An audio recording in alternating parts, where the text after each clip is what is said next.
bienvenue à tous et bienvenue sur cette vidéo, un objet, une histoire.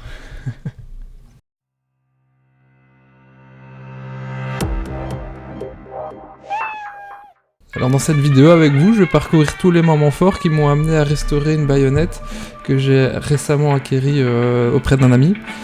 C'était une baïonnette de la Seconde Guerre mondiale qui était en très mauvais état et je voulais un petit peu la restaurer pour qu'elle ne s'abîme pas plus.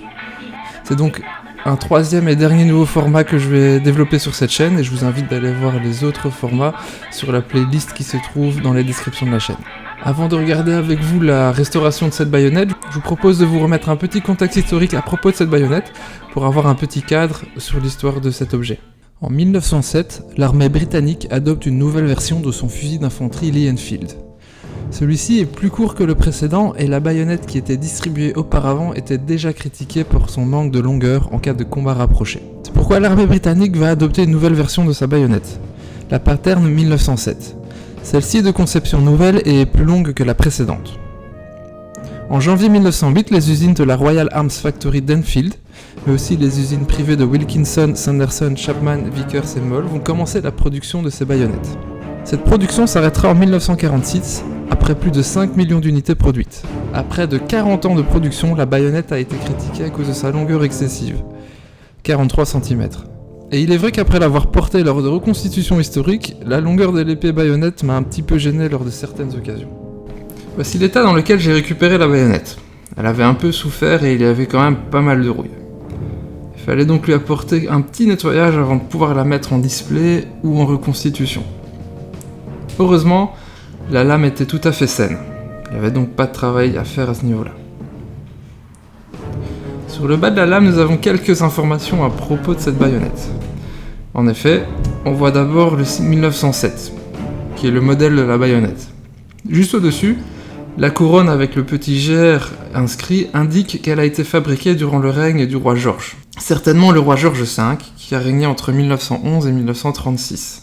Encore en dessous, nous voyons clairement un numéro 6, qui correspond au mois de création de la baïonnette. Un peu à droite, il y a ce que je pense être un 7, qui serait un indice quant à l'année exacte de production de cette arme de corps à corps. Et enfin, tout en bas, nous voyons le fabricant de cette arme, Wilkinson. Je vous laisse profiter des différentes étapes de nettoyage de cette baïonnette.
Merci énormément d'avoir regardé cette vidéo, j'espère qu'elle vous a plu.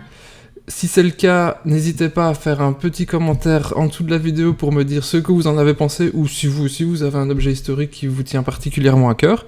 Et je vous dis à très bientôt dans une prochaine vidéo. Ciao ciao.